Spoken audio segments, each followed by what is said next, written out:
What is up, everybody? Jester here, and recently I've been asked the question quite a bit as to how I go about finding the locations that I want to build on and getting multiple resources in one place.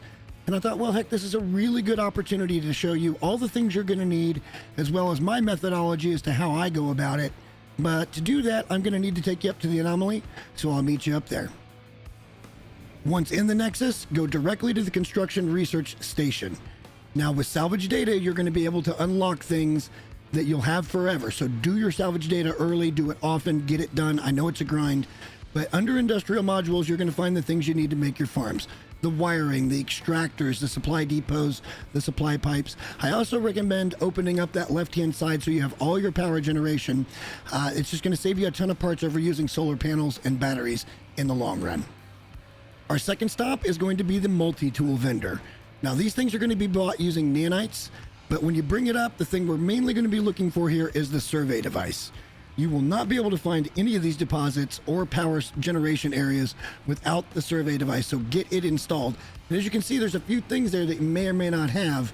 If you go over here to the synthesis laboratory, you can actually unlock those using salvage data, as well as a bunch of the bigger recipes that you're going to need down the road for money or whatever. But just make sure you have the things you need to install that survey device. Next stop is optional, but definitely useful, and that's going to be the exosuit vendor. Here you're going to be looking for the hazmat gauntlets. This way you can pick star bramble or frost crystal or whatever it is on whatever type of planet you're on for planting at a later time. Now that we've made all of our purchases and installed all the necessary equipment, it's time to think about what kind of farm we're going to build. Now, I've got farms all over the place, and I'm in the process right now of condensing them. The one that really irritates me is nitrogen. It's just a single-use little nitrogen farm, and I think we can pair that up with some other things. It's going to appear on toxic planets as well as lush planets, so we're going to be searching for lush, and hopefully we can find some copper or some paraphinium or something to go with it to where we can consolidate 3 of these bases into one. To start the search, go back to space, bring up your galaxy map, and here I go to free roam, and I'm looking around for systems that have 5 or 6 planets in them. This is just going to give you better odds of finding the one type of planet that you're looking for in a shorter amount of time, and believe me, saving time in this is going to be useful. So here we go. Now, another reason that I'm looking for a lush planet today is because they feature things like copper and paraphinium and silver. All of those I have in one specific base. So if we can find nitrogen with copper or paraphinium, this is going to be huge for us to consolidate. Once on the ground, I'm going to give you a quick pro tip. Make sure your launch thrusters are full. We're going to be getting a long ways away from our ship here, and nothing sucks worse than not being able to call it in. But once you bring up your survey device, we're going to be looking for all 3, power, mineral, gas. Here you can see we find a mineral and power. But just because we don't have a gas doesn't mean that there couldn't be a gas within range of that mineral that's over 300 units away. So we're going to start by going over that direction and seeing what we find. As I got near enough to this mineral deposit, I noticed there is gas.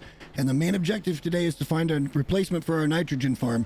So we're going to divert and get over there and see what this gas is, because if it's not nitrogen, we really just need to move on to another area. As you get pretty close to these deposits, just keep that survey device on, and once within 4 or 5 units, it should start automatically analyzing and tell you exactly what it is. In this case, it's oxygen. This is not what we're here for. So even though there is a mineral that's right there and power that's right there, it doesn't do us any good because there's no nitrogen. So sadly, we have to keep moving on. Sometimes moving on is not all that simple. Sometimes if you lose your focus, it's really easy to end up building something completely different. Here you see we found some oxygen, and within reach of this oxygen is an S-class mineral. Now, I don't know what that is yet, but it's within reach, and there's also power. So if you really wanted to switch your gears here and get an oxygen farm, go find out what that mineral is, by all means go and do it. But for me, I'm looking for nitrogen, so as hard as it is, I'm going to pass on this spot as well. The thing, at least to me, about being patient is it usually pays off. An actual hour of real time has passed, but as you can see, we're coming up on a hot spot, and I can actually tell you from Future J, this is nitrogen. It's also within reach of a mineral and power, and remember, the mineral didn't matter because each of the minerals that were available here, we only have individual farms on. So we're going to go ahead and mark this spot. What I like to do is go into my crafting menu, drop a save beacon. That way I can look back on my HUD and see exactly how far it is. Now we're going to go investigate and see what else we found.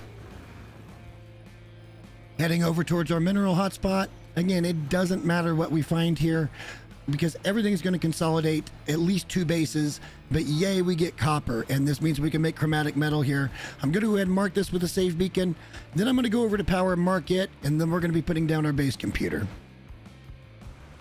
Selecting this spot was a little bit more difficult than I thought because this is a very vertical planet, not a lot of flat ground. So I've chosen to go about 80 U away from my power supply and about 200 and some units away from both of my other resources.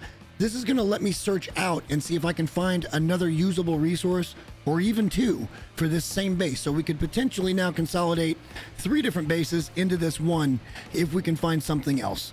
So let's get out there and let's see if we can find another one within range. Patience pays off, boys and girls. We just found an S-class deposit, Paraphinium. So now we can move Star Bramble and Paraphinium to this location as well. That's 3 bases in 1. Our list is consolidated. And to me, I don't care who you are, that's pretty cool. In the next video, I'm going to show you guys a really unique way of combining all of these things into one small location. And if you have any questions or comments, sound off below. Also, don't forget to like and subscribe to the channel because we're having a great time here in No Man's Sky. But until next time, guys, thanks for watching. Bye.